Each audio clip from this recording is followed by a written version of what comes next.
अगली सुबह किसान की झोपड़ी में अजीब सी रोशनी फैली। जमीन पर एक चमकता हुआ अंडा रखा था।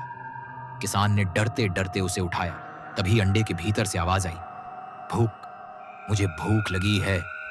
किसान कांप गया और उसने अंडा मिट्टी के बर्तन में छुपा दिया। लेकिन उस रात उसकी नींद उड़ गई। आधी रात को उसकी मुर्गी उस अंडे के पास गई और जैसे ही उसने चोंच मारी, मुर्गी काली राख में बदल गई। किसान चीख पड़ा और देखा कि दीवारों पर पंजों के निशान उभर रहे थे, मानो कोई भीतर से निकलना चाहता हो। हर गुजरती रात अंडा धीरे धीरे धड़कने लगा। कभी ऐसा लगता जैसे उसके अंदर कोई जीव सांस ले रहा हो। किसान को अपने सपनों में भी वही आवाज सुनाई देने लगी, भूख, मुझे भूख लगी है। एक रात दरवाजा अपने आप चरमराकर खुल गया और आंगन में वही दोनों अजनबी खड़े थे जिनसे वह सौदा कर चुका था।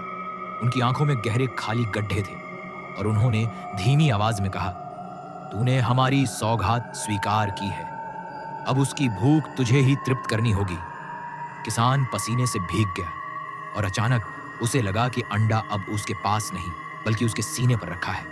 वह जोर जोर से धड़क रहा था, जैसे उसकी सांसें चुरा रहा हो। उसका पूरा शरीर बर्फ सा ठंडा पड़ चुका था और उस रात के बाद किसान कभी नहीं दिखा।